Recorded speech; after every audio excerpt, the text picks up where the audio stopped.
नमस्कार दोस्तों, स्वागत है आप सबका आपके अपने चैनल स्टडी विद एचपी स्वामी पर, जहां पर आपको हर दिन राजस्थान हाई कोर्ट, एसएससी इत्यादि विभागों का डिक्टेशन समय पर उपलब्ध करवाया जाता है।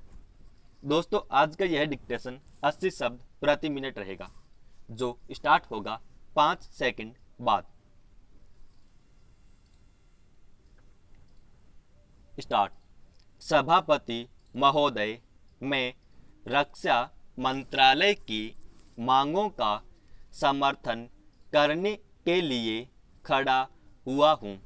वर्तमान घटनाओं से पता चलता है कि संसार का हर देश अपनी सुरक्षा के बारे में चिंतित है और उसके लिए हर प्रयत्न कर रहा है।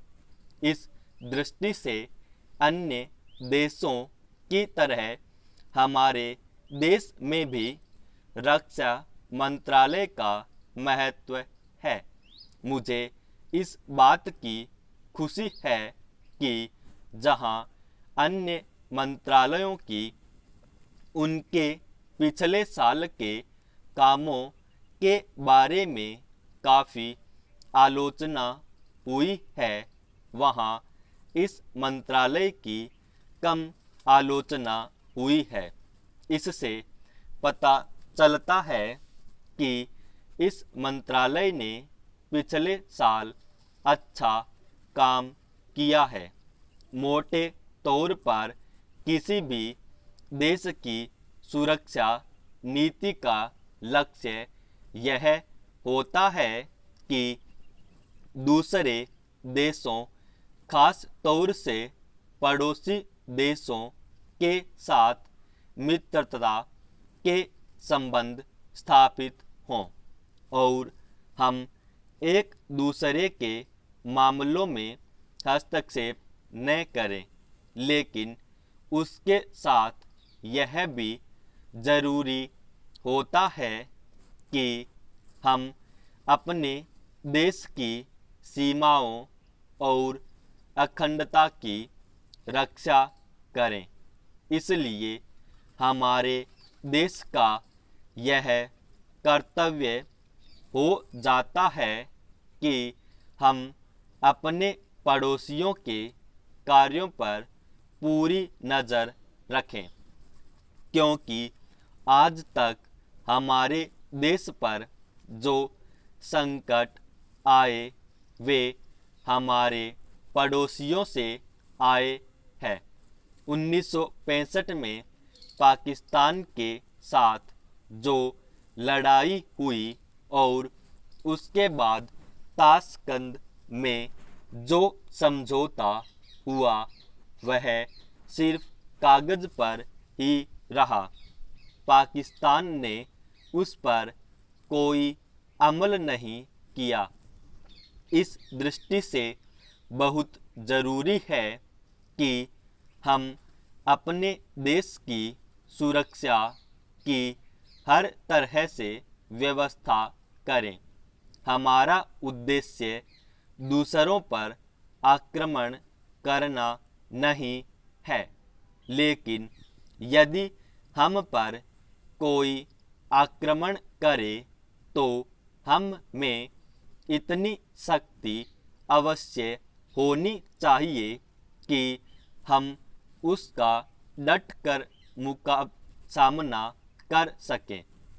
आप जानते हैं कि पिछले दिनों पाकिस्तान को अमेरिका और चीन से काफ़ी मदद मिली है।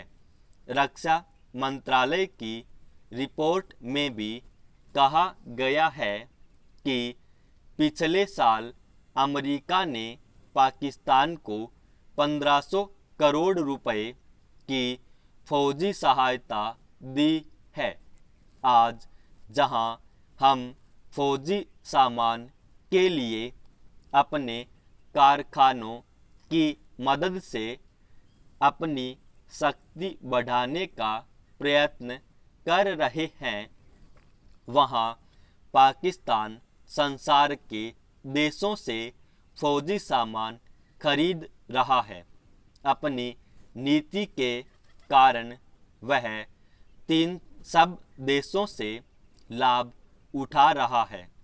मेरा सुझाव है कि हमको भी अपनी शक्ति बढ़ाने के लिए संसार के अन्य देशों से अधिक फौजी सामान खरीदना चाहिए। आज तिब्बत की सीमा पर चीन की 1.5 लाख फौज खड़ी है। सभापति महोदय, प्रतिदिन छोटी मोटी झड़पें होती रहती हैं। हमारी फौजें बड़े उत्साह से उनके मुकाबले में खड़ी हैं। उनके हौसले बहुत ऊंचे हैं, लेकिन हमारी सरकार का भी यह कर्तव्य है कि उनके हौसले को कभी गिरने न दे। उन्हें हर तरह की सुविधा प्रदान की जाए जिससे उनका आत्मविश्वास बढ़े। मैं मंत्री महोदय से अनुरोध करूंगा कि सरकार अपनी नीतियों के प्रचार का काम ठीक प्रकार से अपनी फौजों से करे। उनको अच्छे हथियार दे।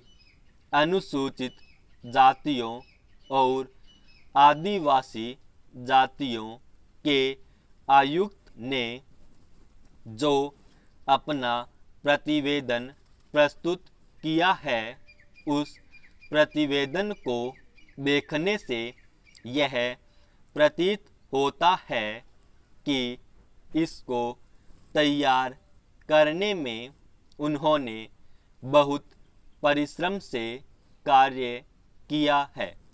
इसके लिए मैं उनको और उनके सहयोगियों को धन्यवाद देता हूँ, परंतु साथ ही साथ इस प्रतिवेदन के संबंध में कुछ आवश्यक निवेदन भी करना चाहता हूँ।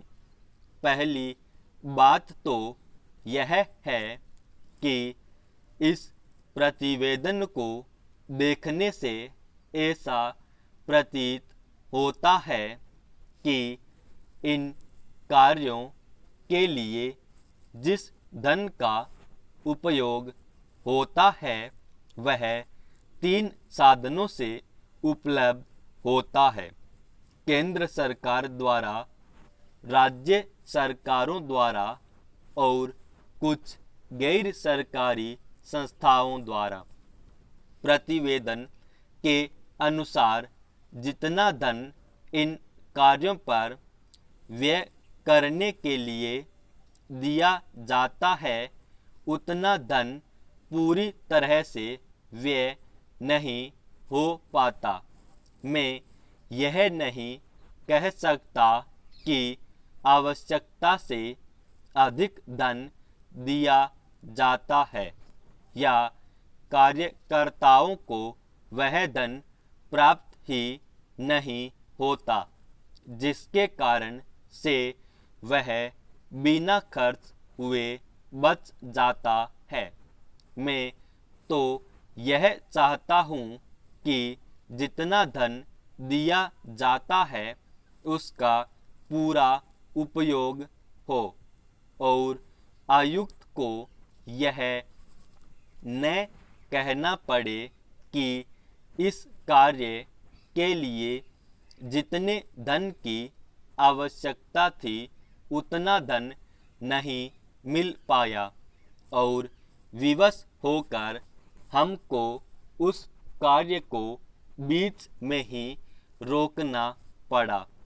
जहाँ तक राज्य सरकारों का संबंध है, बहुत सी राज्य सरकारें अभी तक इस कार्य में असावधानी से काम ले रही है और इस कार्य को उपेक्षा की दृष्टि से देखती हैं। आयुक्त ने इस बात की शिकायत की है कि बहुत सी राज्य सरकारों ने अनेक पत्र भेजने के बाद भी अभी तक अपनी रिपोर्ट नहीं भेजी है। मैं चाहता हूँ कि सरकार इस तरफ निष्ठापूर्वक ध्यान दे। राज्य सरकारों पर दबाव डाला जाए कि वे इस दायित्व के प्रति सचेत हो और आयुक्त को उनके कार्य में पूरा सहयोग प्रदान करें। समाप्त।